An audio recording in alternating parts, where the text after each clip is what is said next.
Hello guys, আমরা তো সবসময় শুনেছি অল্প পুঁজিতে অনেক রকম ব্যবসা করা যায়, কিন্তু কখন কি শুনেছি বিনা পুঁজিতে আনারস চাষ। হ্যাঁ, ঠিকই শুনেছি, আমরা বিনা পুঁজিতে আনারস চাষ। ওরে শালারে, পড়ে গেছি ভাই। শুনলাম এখানে নাকি বিনা পুঁজিতে আনারস চাষ করা হয়। হ্যাঁ ভাই, আপনি ঠিকই শুনেছেন, এটা বিনা পুঁজিতে আনারস চাষ করা হয়। তো যদি বিস্তারিত ঘটনা শুনতে চান তো ভক করে এদিকে ঢুকে না দিকে। আসসালামু আলাইকুম। সো গাইজ, তো আমরা এসেছিলাম আনারস বাগানে। মানে আমার এটি বেড়া একটি বাড়ির পাশে বাগান, তো বাগানে আমরা আনারস পাড়তে এসে দেখলাম যে হ্যাঁ, আনারসটি পরিপক্ক এবং পেকে গিয়েছে। তাই এই যে গাছটি, এই গাছ দেখতে পাচ্ছেন আপনারা, এই এই যে গাছে আনারস ধরে আছে, এই যে আনারস ধরে আছে, এই সকল আনারস থেকে আমি একটি আনারস মাত্র পারলাম।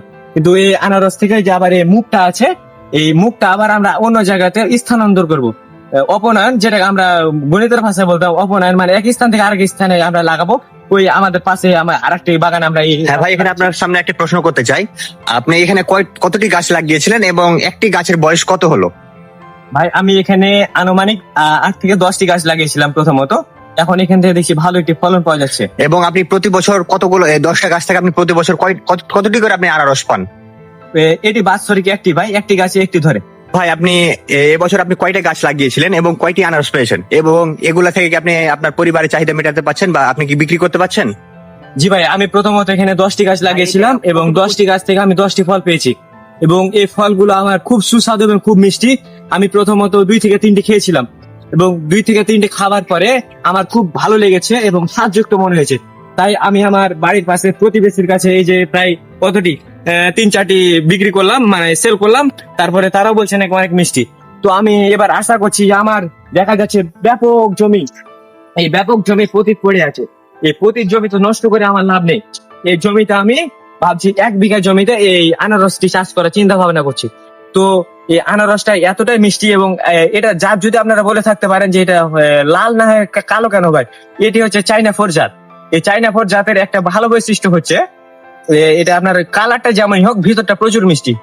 আমার কাছে এখন ভাই, আমি এবার দেখতে পাচ্ছি, কিন্তু আপনি এই জায়গাটা একটু পরিষ্কার করছেন। ভাই, আপনি কি তাহলে এখন এখানে আবার লাগাবেন, না আপনি তো বললেন আপনি বাণিজ্যিক ভাবে লাগাতে চাইছেন? তাহলে এই ব্যাপারটা একটু ক্লিয়ার করেন আমাদের সাথে।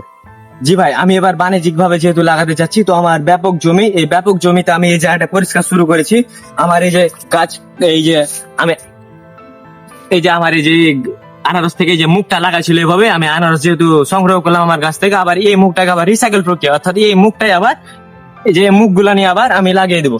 প্রায় কিছু দূর পর পর, অর্থাৎ 2 হাত পর পর যদি লাগিয়ে দিই, তাহলে আমি আশানুরূপ ফল ইয়া করছি।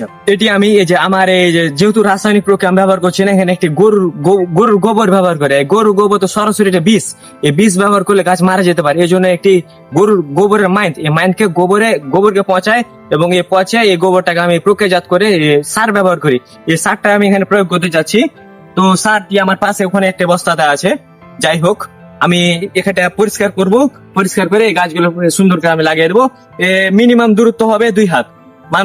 মানুষের 1 হাত সমান কত ফিট? 1.5 ফিট। 1.5 মানে 3 ফিট পর পর একটি করে গাছ হবে। এভাবে আমি গাছগুলো পরিবেশন করব। সাথেই থাকুন, দেখতে পাবেন। তো ভাই, শেষে আমার দর্শকের জন্য আপনি কিছু একটা বলে যেতে পারেন। জি ভাই, আমি যেটা বলে যেতে পারি, বিনা টাকায় আপনার হাতে কোনো পুঁজি নাই, মানে অর্থাৎ আপনার হাতে 10 টাকা নাই, সেই জায়গাতে আপনি এই আনারসটি খেয়ে তার মাথাটি ভেঙে এভাবে আপনি চাইলে আনারস চাষ করতে পারেন এবং লাভবান হতে পারেন ভাই। এবং এই সকল ইনফরমেশন গুলো পাওয়ার জন্য এই চ্যানেলের সাথে থাকুন এবং লাইক, কমেন্ট, শেয়ার করে ভিডিওটি সাবস্ক্রাইব করে এই চ্যানেল পাশে